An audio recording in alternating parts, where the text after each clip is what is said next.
Greetings everyone. So in this lecture we will discuss about the liquefaction of the gases. So we know to liquefy a gas two conditions are required: low temperature and high pressure. So to liquefy a gas three methods are used: Faraday's method, Linde's method and Claude's process. So we will discuss these methods one by one. First is Faraday's method. In this Faraday method, this V-shaped tube is taken.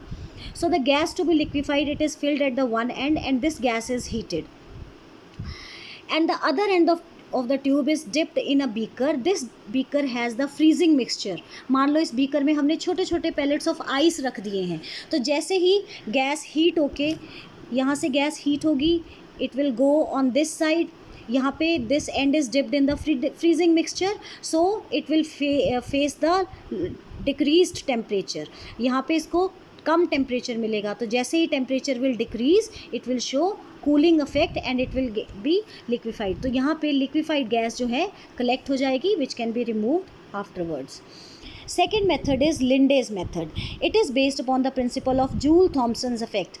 So what is Joule-Thomson effect? It states that when a gas moves from high pressure area to low pressure area and it expands adiabatically. ये इसकी condition है कि gas जब high pressure area से लो pressure area में जाती है तो इसकी एक्सपेंशन जो है एडियाबैटिक एक्सपेंशन होनी चाहिए through a fine hole. Then it shows cooling. तो जब भी कोई गैस हाई प्रेशर एरिया से लो प्रेशर एरिया में जाती है through adiabatic process, then it shows cooling. So what is Joule-Thomson effect? When a gas expands adiabatically from high pressure area to a low pressure area through a fine hole, it shows cooling. अब gas cooling show क्यों करती है? क्योंकि gas के molecule जब high pressure area में है तो गैस के molecules are very close to each other, they have strong intermolecular forces of attraction. But when it moves to low pressure area these molecules they move apart, दूर दूर हो जाते हैं. So in this process their bonds are broken and we know this is adiabatic process. तो जब भी कोई bond break होगा हमें एनर्जी देनी पड़ेगी, but this is adiabatic process, तो हम बाहर से तो एनर्जी दे नहीं सकते. सो to break these bonds gas uses its own kinetic energy.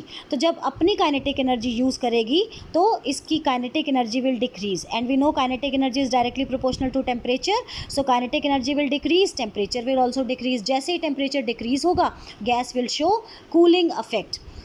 So यहाँ पे जो कूलिंग होती है it occurs only below a temperature called as inversion temperature. यहाँ पे इन्वर्जन टेम्परेचर का हमने ध्यान रखना है. इन्वर्जन टेम्परेचर क्या होता है?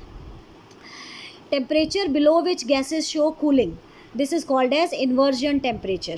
So this is the diagram for Joule-Thomson effect और Linde's process.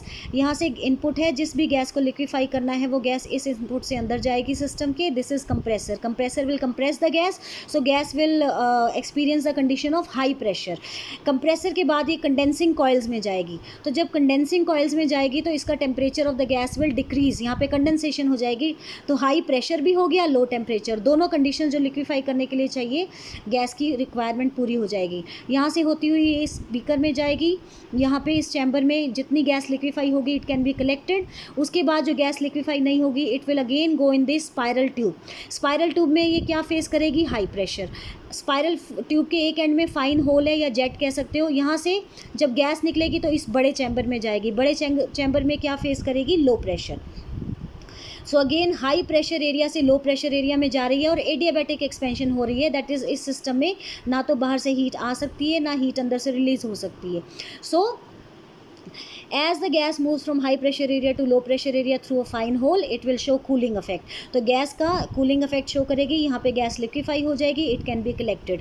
स्टिल अगर कुछ मॉलिक्यूल्स गैस के लिक्विफाई नहीं हुए सो अगेन ये प्रोसेस रिपीट होगी. So this is how Linde's process goes on. Next and last process is Claude's process. तो Claude's process it is based upon the combination of Joule-Thomson effect and adiabatic cooling. इसमें Joule-Thomson effect भी काम करता है और adiabatic cooling भी काम करती है.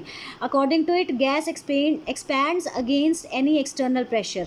So the work is done by the gas. And this work is done at the cost of its own kinetic energy. So kinetic energy will decrease and temperature will also decrease. कैसे काम करता है Claude's process? So this is the input.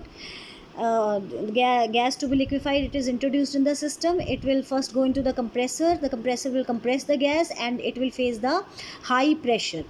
After that, it will go in this spiral tube. From high pressure area, it will enter into this chamber, that is low pressure area, and adiabatic expansion will take place, so gas will get liquefied. And this spiral tube is also this is simple Joule-Thomson effect, which we have discussed just now. So this spiral tube is also connected to a piston. Now when the gas, some of the gas molecules, they will move towards this piston side. अब gas molecules जो है, they will try to push this piston outward. जब ये piston को outward push करेंगे तो gas molecules will need energy. Now this is adiabatic process, you cannot give energy from outside, so gas molecules will move this piston towards outside by using its own kinetic energy or at the expense of its own kinetic energy. So its kinetic energy will decrease, and kinetic energy is directly proportional to temperature, so kinetic energy will decrease, temperature will also decrease. So after this piston chamber, again it will move into this chamber and it will get liquefied. This liquefied gas can be collected. Still, if some of the gas molecules are not liquefied, this process will be repeated. Thank you.